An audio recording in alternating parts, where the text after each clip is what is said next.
Have you heard the story of the traveler who, upon closing his eyes for the last time, found a field of light so serene and vast that he felt as if the entire universe was embracing him? Curiously, instead of fear, he was overcome by a familiar sensation, as if he were returning home. Is death really a goodbye, or would it be a new beginning? Since ancient times, humanity has sought answers to the greatest of all questions. What happens after we leave this world? Does our consciousness extinguish like a flame in the wind, or does it follow a deeper and more meaningful journey? Today, we will delve into a truth that transcends cultures and religions: life after life. Did you know that in ancient Tibetan traditions, it is believed that upon death, our soul travels a path full of choices and challenges, known as bardo? This concept is so fascinating that it has inspired modern researchers to study reports of near-death experiences in various parts of the world. Accounts that often describe the same thing: an intense light, a feeling of peace, and the certainty that life does not end with the last breath. So, if life is a passage and not an end, what exactly determines our next step? Would it be possible that after death, our soul chooses its next family or even reunites with a love from past lives? Get ready, because this is a journey that goes beyond what the eyes can see and the senses can feel. Let's explore what many traditions call the path of souls, and reveal how, according to ancient beliefs, our essence decides its next destination. Since ancient times, death has been viewed in different ways around the world.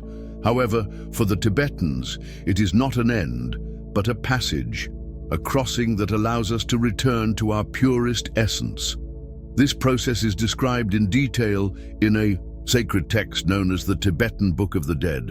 Written around the 8th century, it was conceived not as a simple reading, but as a guide for those facing the final moments of life and the unknown beyond.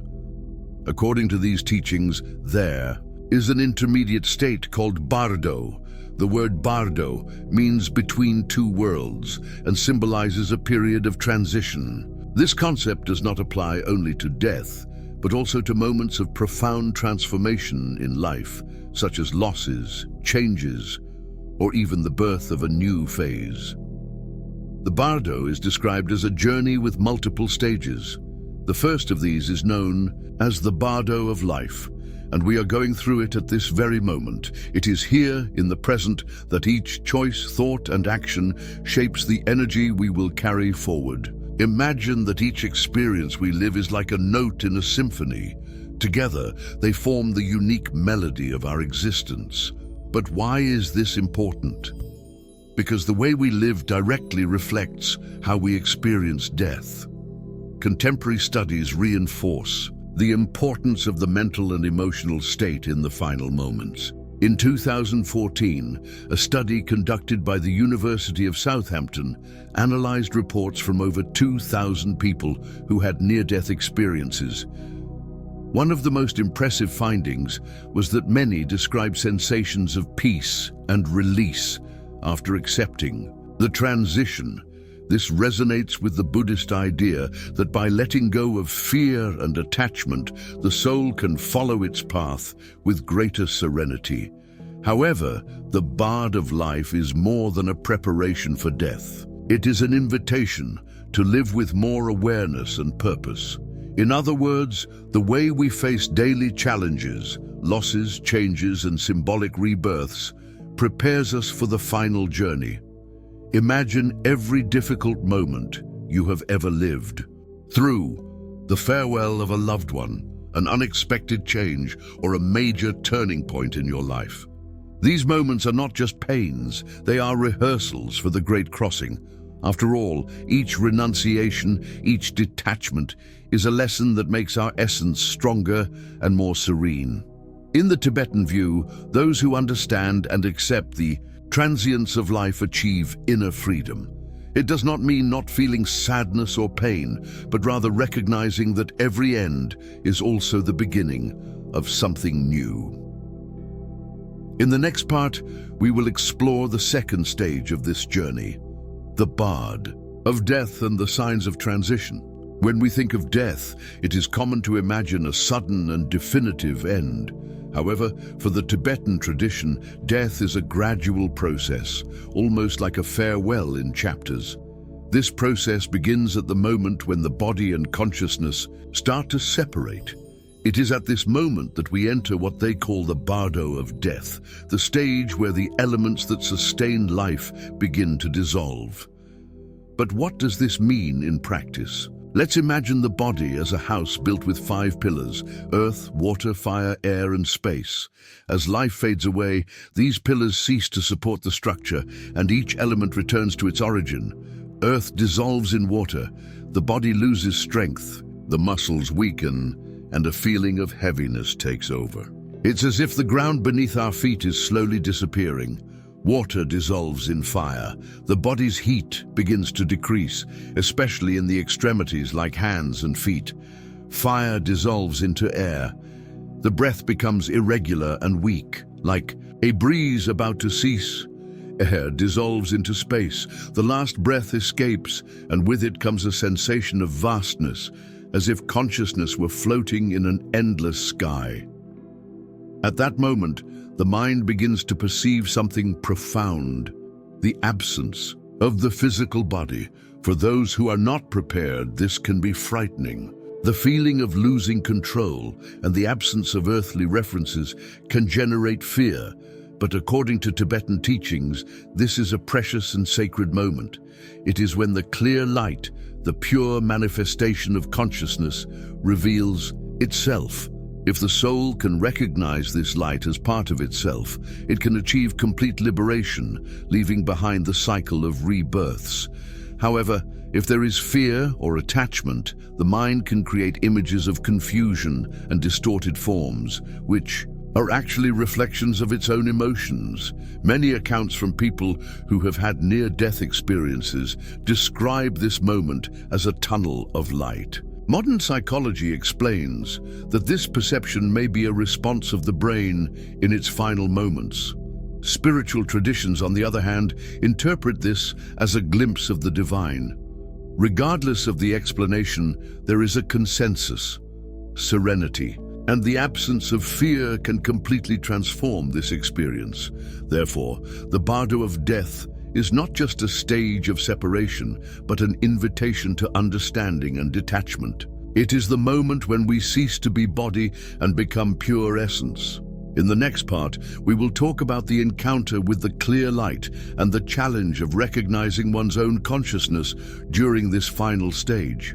The encounter with the clear light, the final test of the soul, at the moment the last breath is taken and the connection with the body dissolves, something extraordinary happens. Consciousness awakens in a boundless space, filled with an indescribably bright light. This is the moment when many sages assert that the being can recognize itself as part of the whole. This phenomenon is called the clear light. But what exactly is this light? For Tibetan masters, it is not about physical illumination, but rather the pure essence of consciousness, the truth beyond forms, sounds, and thoughts. It is the purest manifestation of who we truly are. However, this is a delicate moment. Those who are not ready or whose emotions are still trapped in fear and attachment may not recognize this light. Instead of seeing it as an opportunity to merge with the infinite, many perceive it as something distant or even threatening. At this point, the beliefs and feelings accumulated throughout life can manifest as visions of peaceful or frightening figures. A famous example in the Tibetan Book of the Dead describes that the so-called peaceful and wrathful deities are not external beings, but rather reflections of the soul's own emotions. The serene figures symbolize compassion and acceptance, while the dark forms represent fear and unresolved guilt. This moment is, in fact, a mirror for consciousness. If the being can detach from these projections and recognize that all of this is a creation of their own mind, they will be completely liberated. Otherwise, he is drawn back into the cycle of reincarnations. following the flow of karma. Contemporary research on deep meditation indicates that experienced practitioners report moments of absolute silence and a sensation of inner light, very similar to the descriptions of the bard of pure consciousness. This reinforces the idea that the mind can access states of absolute peace even while still alive.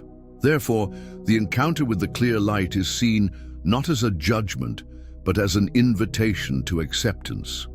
It is the final test to realize that we are not separate from the universe, but rather a part of it. In the next part, we will talk about what happens when the soul does not achieve this liberation and is led to the next stage of rebirth. The journey continues.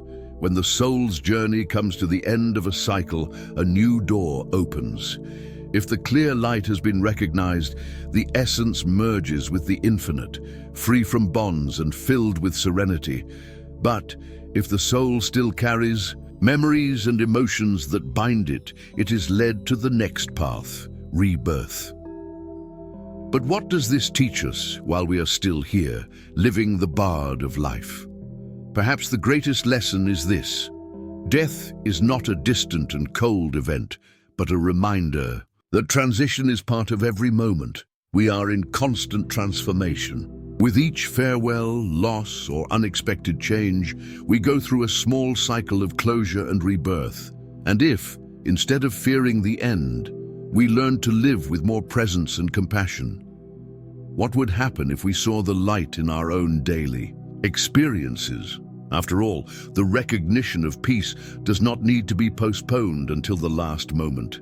It can be present now, in a sincere hug, in a sunset, or even in the acceptance of a new beginning. Philosophers, poets, and spiritual masters have always reminded us, the secret of life is not in avoiding the end, but in living it so consciously that in the end, there is no regret. Preparation is not a ritual for the future. It is an invitation to be more alive in the present. Think about it. The way you see life shapes how you will face the transition. Serenity arises from the understanding that everything is transient, but nothing is truly lost. We are like waves in the vast ocean. For a moment, we take shape, but we never cease to be part of the whole. When we reflect on the journey of consciousness, perhaps the great lesson is this: living lightly is, at its core, a path to liberation. And you, what would change in your life if you knew that every farewell is just a new stage? The journey continues. When the soul's journey comes to the end of a cycle, a new door opens. If the clear light has been recognized, the essence merges with the infinite, free from bonds and filled with serenity.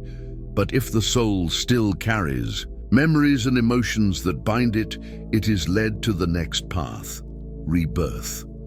But what does this teach us while we are still here, living the bard of life? Perhaps the greatest lesson is this: death is not a distant and cold event, but a reminder that transition is part of every moment. We are in constant transformation. With each farewell, loss, or unexpected change, we go through a small cycle of closure and rebirth. And if instead of fearing the end, we learn to live with more presence and compassion, what would happen if we saw the light in our own daily experiences? After all, the recognition of peace does not need to be postponed until the last moment. It can be present now, in a sincere hug, in a sunset, or even in the acceptance of a new beginning. Philosophers, poets, and spiritual masters have always reminded us the secret of life is not in avoiding the end, but in living it so consciously that, in the end, there is no regret. Preparation is not a ritual for the future. It is an invitation to be more alive in the present. Think about it. The way you see life shapes how you will face the transition. Serenity arises from the understanding that everything is transient, but nothing is truly lost. We are like waves in the vast ocean. For a moment, we take shape, but we never cease to be part of the whole. When we reflect on the journey of consciousness, Perhaps the great lesson is this: living lightly is, at its core, a path to liberation. And you? What would change in your life if you knew that every farewell is just a new stage?